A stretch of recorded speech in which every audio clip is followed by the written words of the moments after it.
Olá pessoal, tudo bem com vocês? Então hoje a gente vai falar de um tema bem bacana, tá? Que é a hemodiálise. A hemodiálise ele é um procedimento que é feito dentro da UTI com muita frequência, devido ao estado crítico do paciente. Os rins eles começam aí a perder a sua função e a gente tem que submeter o paciente a uma hemodiálise, tá? Então a hemodiálise é um processo utilizado em pacientes, né, que têm doença aguda e que necessitam de diálise. Essa doença aguda é aquela doença renal, né? A doença renal ou aguda ou então a doença renal crônica, tá? Na UTI, o paciente ele pode ter essa insuficiência renal em decorrência de outros fatores, não só, né, questão da renal em si. Pode ser devido aos medicamentos, né, devido a uma parada cardiorrespiratória. Então, tem vários fatores que podem levar o paciente a ter essa necessidade de fazer essa diálise, tá? E aí, esse tratamento ele pode ser, né, permanente ou então ele pode ser curto, né? Depende, então, da evolução e do quadro da doença do paciente, tá certo? A hemodiálise, ela não cura nenhum paciente, tá? E nem reverte. Ela, né, quando é crônica, então, o paciente, ele vai ter ali o processo da diálise, né, períodos curtos, quando é agudo, e se for crônico, o paciente, então, ele vai ter necessidade de fazer hemodiálise pro resto da vida, ou então, até, né, a sua morte, ou então ele receber aí um transplante de rins, tá? Então, os objetivos da hemodiálise é basicamente o que, pessoal? É fazer a função que os rins faziam, que hoje eles não fazem mais, né? Então, aqui a gente vai extrair substâncias nitrogenadas tóxicas do sangue, porque o rim ele filtra todo o nosso sangue e ele vai, através da diurese, eliminar toxinas. Essas toxinas, se elas ficarem no nosso organismo durante, né, tempo mais do que necessário, ela vai acabar prejudicando o funcionamento do nosso organismo. Então, basicamente, a gente vai fazer isso, eliminar toxinas e também remover os excessos de água que a gente tem que remover aí durante, né, esse movimento da filtração da urina. Então, ela é desviada, né? No caso, a hemodiálise, a gente vai pegar o sangue da pessoa, a gente vai colocar esse sangue desviado para o dialisador, que é a máquina de diálise, e aí, dentro dessa máquina é onde vai acontecer, então, essa função de extrair todas essas toxinas, e depois desse processo completo, o sangue ele vai voltar para a pessoa. Tá? Tem alguns dialisadores que trabalham com dois tipos, né? A gente tem membrana plana, né? E também o rim artificial, que ele tem como se fossem umas fibrinhas, né? Perfuradas ali com vários milhares de tubos de celofane, e eles agem igual a um rim normal. Tá? Igual não, né? Bem parecido aí. E aí o sangue ele vai fluir através dos tubos enquanto o dialisador circula em torno deles. Então ele pode passar aí por várias vezes dentro da máquina até voltar pro organismo do paciente. Então essas trocas, né, do sangue para o dialisado acontecem através da membrana semipermeável dos túbulos, tá? Então aqui a gente tem a máquina de hemodiálise, acho que ficou um pouquinho embaçada a imagem. Então aqui a gente tem a máquina de hemodiálise, tá? Então a gente tem aqui o fluxo sanguíneo que ela vai para a máquina, que a gente tem um capilar onde acontece toda a filtração, né, do sangue. Ela passa por um processo aqui dentro da máquina também, e aí depois ele volta, né, com sangue filtrado para todo o organismo. Então, a hemodiálise, ela possui três princípios, tá? Então, elas regulam a ação, né, da difusão, da osmose e também da ultrafiltração. Então, as toxinas, né, presentes no sangue, elas são, então, removidas pela difusão, que é onde a gente vai deslocar uma área de maior concentração no dialisador. Então, o excesso de água, ele é removido pela osmose, tá? Que aí a gente vai fazer uma pressão dentro da máquina para poder, então, separar as moléculas de água do sangue. E, né, depois a gente vai voltar, então, esse sangue com baixa pressão para o paciente, tá? E aí a gente tem a adição de pressão negativa, como que a gente chama de ultrafiltração, né, que é uma força aplicada para poder facilitar, então, a remoção de água. Então, aqui a gente tem esses três mecanismos. A gente tem a difusão, que é para poder remover, né, a difusão é para poder remover as toxinas. A osmose, ela vai remover o excesso de água, e a ultrafiltração ela vai devolver a pressão negativa que foi colocada, né, que foi retirada quando a gente tirou a água. Então, a ultrafiltração é o final, onde a gente vai devolver ao sangue a sua estrutura normal para poder então voltar para o paciente. Então, dos componentes da hemodiálise, a gente tem os circuitos de sangue, tá? Denominado ilha ou então SET, né? Que a gente chama. A gente tem a tubulação, onde o sangue passa, né? Durante a circulação extracorpórea, que é denominado o SET arterial, que a gente chama. E aí a gente coloca esse segmento que leva o sangue do paciente para o dialisador e o SET venoso que retorna o sangue já dialisado. É como se realmente funcionasse ali o organismo do paciente em si, que o sangue arterial, né, entra e o sangue venoso, na verdade, o sangue arterial sai e o sangue venoso entra novamente, tá? É como se ele estivesse aí repetindo o processo, né, normal do organismo. A gente tem um circuito de solução dialisante, que ele tem aí a função de levar a solução até o dialisador e retornar com essa acompanhada dos componentes sanguíneos todos excretados, tá? Então essa solução que retorna pode ser reciclada e pode também passar de novo no dialisador, tá bom? Por um tempo. E ela, né, pode ser eliminada no esgoto, toda a solução que retorna ao dialisador, tá? Então a gente pode ou utilizar novamente, ou então quando a gente tiver usado completamente, a gente vai colocar ali no esgoto, tá? Então aqui a gente tem, olha só, aqui a gente tem então os dois, né, sets, o venoso e o arterial, que eles vão então ser colocados, infundidos na máquina. Aqui cortou o filtro, tá? Ele passa pelo filtro, que passa pela máquina novamente, onde vai voltar a pressão, ó. Esse aqui ele devolve a pressão do sangue para a gente poder conseguir voltar, né, o sangue para o paciente. Então a máquina de diálise ela tem vários modelos, tá? Vários mesmo. E aí ela então vai controlar a circulação sanguínea. A gente tem desde as mais antigas até as mais modernas. E aí ela vai utilizar somente essa máquina, tá? Então ela possui um contador interno, ela possui alarmes para caso haja ar no sangue, para caso o paciente, né, tenha algum problema, uma queda de pressão ou coisa assim. Então aqui a gente tem várias funções que a máquina de hemodiálise ela pode exercer durante todo o circuito, né, como se fosse um aspirador mecânico ou então um monitor cardíaco. Ele sempre vai avisar quando alguma coisa estiver errada ali, ele vai apitar e vai aparecer no monitor qual que é a função que está errada. A gente tem a membrana dialisadora, né, que a gente chama de dialisador ou então de capilar, que é onde a gente vai fazer a filtração, tá? Então, ela tem uma estrutura ou em aspiral, ou então tubular, ou então plana, né? E ela tem milhares de fibras, que eu falei para vocês, que parece com as fibras do rim, né, com os néfros do rim, e aí ele vai ter, né, em seu anterior uns compartimentos maiores, tá? E elas são formadas por uma membrana semipermeável, ou seja, elas são resistentes aí à água. Ela pode ser sintética ou também ela pode ser de celulose, tá bom?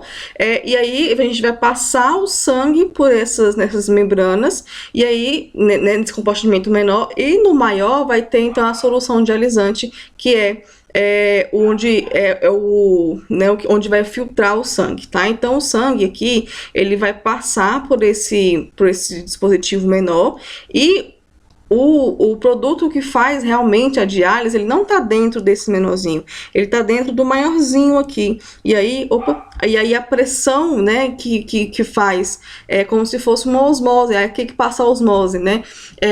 E aí aqui a gente vai ter a troca, né, das moléculas do sangue com as moléculas aqui do produto que a gente vai utilizar para poder filtrar então esse sangue, que a gente chama de solução dialisante, tá? Então o sangue e a solução, eles não se misturam. Ela vai passar por esse filtro interno, vai fazer a troca, né, pela membrana, e aí nesses capilares aqui, e eles não vão entrar em contato, tá? Ele vai entrar aqui e vai sair direto. E aí esses capilares, eles têm diversas classificações, né? Tamanho, diâmetro, maior perda de água, menor perda de água. Então cada paciente, dependendo da sua condição, do local onde ele faz diálise, ou então da estrutura do local onde ele faz a diálise, vai então depender aí para que ele use um capilar melhor ou um capilar menor, melhor, né? Então aqui, por exemplo, se um paciente tem que ficar 3 horas numa máquina, ele usa um capilar melhor, mediano, ele vai ter que ficar aí 3 horas na máquina. Se ele usasse um capilar melhor, talvez ele ficasse um pouco menos, 2, 1h30, depende, tá? Então aqui vai depender muito então do tipo de capilar que a gente vai utilizar. Todos os dialisadores, eles possuem 4 aberturas, tá? E aí, 2 estão ligadas às fibras internas, né? Responsáveis pela entrada e saída do sangue. E as outras 2 para entrada e saída da solução dialisadora, porque a solução, ela vai passando ao mesmo tempo que vai entrando o sangue, a solução também vai passando pelo compartimento externo. Então, ao mesmo tempo aqui que o sangue vai passando, desse lado de cá, vai entrando a solução, ou por baixo, né? A solução vai entrando e vai saindo. Então, o sangue vai entrando e vai saindo, a solução vai entrando e vai saindo, e assim, então, a gente vai fazendo a filtração do sangue. Durante a sessão da hemodiálise, o capilar fica posicionado na vertical sempre, tá? Que é o sentido do sangue, ele sempre de cima para baixo, quando a solução circula no dialisador, de baixo para cima, proporcionando assim uma troca entre ambos. Então, o sangue ele vai descer e a diálise, né? A solução de diálise ela vai subir, tá? E aí a gente tem as vias de acesso que a gente vai utilizar para poder, né, fazer então essa troca. Então ela é exclusiva, tá? Quando a gente tem uma via de acesso para a hemodiálise, ela é uma via exclusiva. A gente não pode administrar medicamentos nessa via ou outras coisas, tá?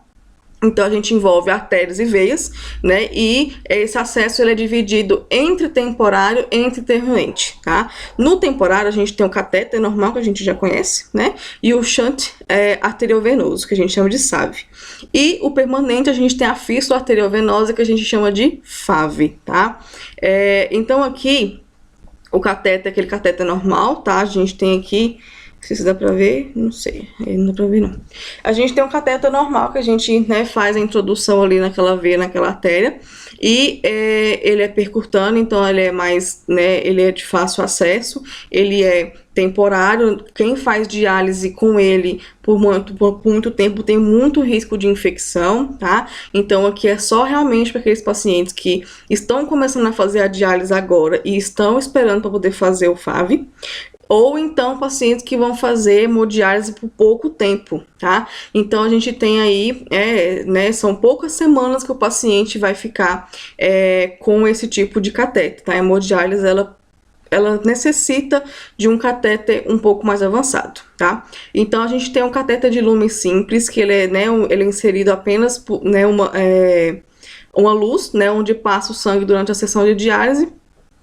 E é necessário utilizar 2 durante a sessão, tá? Um deles retira o sangue e pelo outro se faz então a infusão. Então aqui a gente vai ter 2 vias, tá? Uma via para sair o sangue, outra via para poder tirar o sangue. E a gente tem o catéter de duplo lumen, que, né, que ele tem acesso à circulação venosa, e através da colocação de um catéter duplo lumen, que também é temporário, tá? Então ele deve ser colocado com a técnica asséptica por um médico habilitado, que também o enfermeiro não tem, como se diz, ele não é treinado para isso, então tem que ser o médico, tá? Porque envolve anestesia. Então a gente vai dar anestesia, fazer a punção, introduzir o catéter, né, em seu interior, que divide em 2 partes. Então não há comunicação entre uma nem a outra, então por uma também se retira o sangue e por outra a gente infunde o sangue de novo no paciente. Os cuidados de enfermagem em relação a esse tipo de catéter curativo diário, né? Em caso de hiperemia ou secreção purulenta, a gente tem que comunicar sempre o médico ou enfermeiro, e aí a gente tem que retirar imediatamente se houver caso de infecção.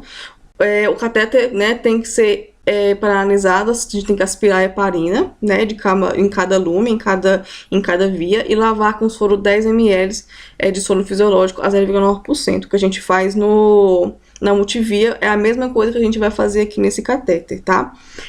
Após a lavagem, a gente vai fechar, né, cada um, e ocluir com a pontinha, né, sempre fixada em direção à cabeça ou então para cima. Então, a gente sempre tem que colocar a ponta do catéter para cima, tá? Orientar o paciente a procurar o serviço de diálise, a qualquer alteração do catéter, né, se sair, deslocar, a gente tem que procurar um serviço, tá?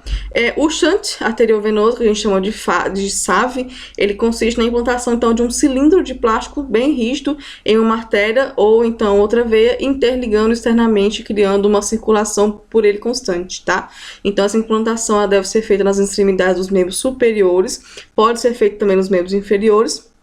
Geralmente a gente usa a artéria radial com a veia cefálica, né? E a artéria tibial com a veia safena para a perna. E aí a circulação das artérias envolvidas fica comprometida, então a gente não pode mais utilizar para outros fins, tá? E a gente também tem que evitar infundir líquidos naquele mesmo membro. Não é só puncionar aquelas veias e aquelas artérias. A gente também tem que evitar fazer, então, a punção. Então aqui a gente tem o shunt, né, onde a gente vai fazer a ligação de uma veia com uma artéria. É procedimento médico, tá? Que são os materiais que a gente precisa, antissépticos, bisturis, né? O shunt que a gente vai fazer a introdução, os campos, cubo esterilizado, xilocaína, soro fisiológico, os gases da dor de Klepp. Lembrando que é um procedimento é um procedimento estéril, então cirúrgico, né?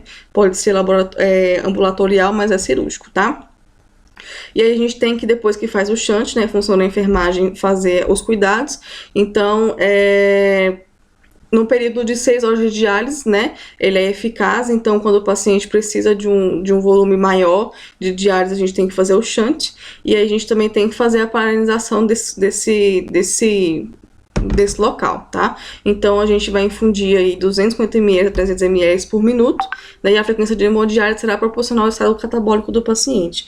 Então aqui ele aguenta até 6, mas a gente pode, né, fazer de acordo com o paciente consegue, tá? Ele é muito utilizado em pacientes agudos, né, principalmente na femoral, porque o paciente tem menos risco ali de infecção, é maior, né, o vaso, então é mais fácil de fazer, tem menos complicação, tem mais, digamos assim, mais facilidade de fazer a recepção e a retirada do sangue, então é uma via que a gente usa muito, tá?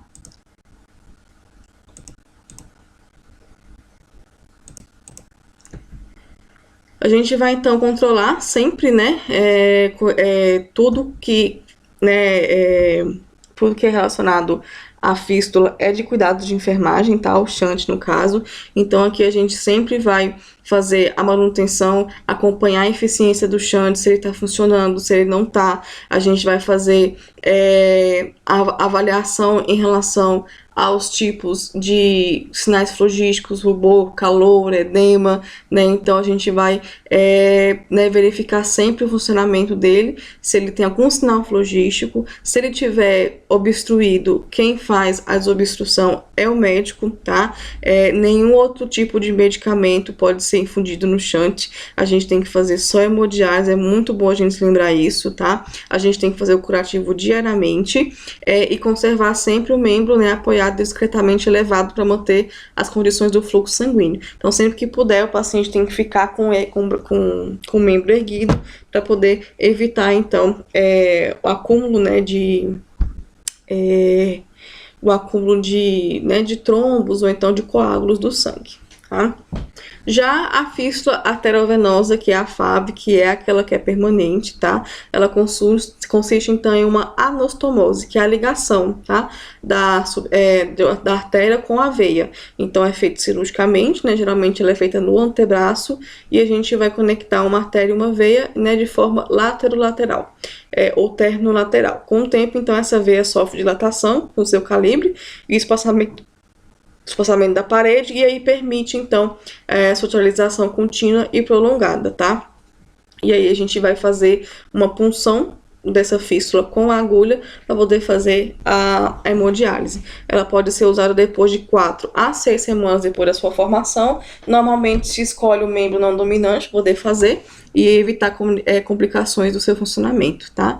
E é um esquema de uma fístula arteriovenosa radiocefálica, mostrando, então, o fluxo sanguíneo. Então, aqui a gente tem, olha só, a agulha, e aqui a gente tem a fístula, né? Tá pra ver aqui que tá bem elevado. Então, essa fístula, ela é funcionada toda vez que o paciente for fazer a hemodiálise, tá? A gente faz essa punção toda vez, porque vocês sabem que o risco do paciente contrair uma infecção quando ele está puncionado é muito grande. Então, quanto mais a gente evitar que o paciente tenha aberturas, né, melhor. Então, toda vez que o paciente for lá para poder fazer hemodiálise, o paciente, então, ele vai ser puncionado, tá? A gente reduz muito o risco de infecção tendo esse tipo de ação. Então, aqui a gente tem uma fístula, né? Deve ser a punção da fístula, ela, né, tem o mesmo procedimento, a gente vai fazer a, a limpeza com 70% e colocar o catéter, fixar o catéter do mesmo jeito, tá? Então aqui a gente tem a ilustração da fístula, né, que aqui a gente vai fazer a ligação da artéria com a veia, tá? Complicações, né? Pode ter hemorragias, trombose, infecção, redução do fluxo, né? Trombose, formação do aneurisma e também aumento do débito cardíaco. Os cuidados de enfermagem são, após a cirurgia da fístula, orientar o paciente a exercitar, né, o membro da FAV, abrindo e fechando a mão com a ajuda de uma bolinha de borracha para poder manter o fluxo sanguíneo. Após retirar os pontos, curativo diário com soro fisiológico, sem cobrir, e leva em torno de 2 a 3 semanas para poder fazer a maturação. Então, ela vai, né, não vai ficar grande do jeito que está aqui na primeira vez, no primeiro dia. Vai demorar um tempo para a fístula ficar pronta para o seu uso. E aí também a gente tem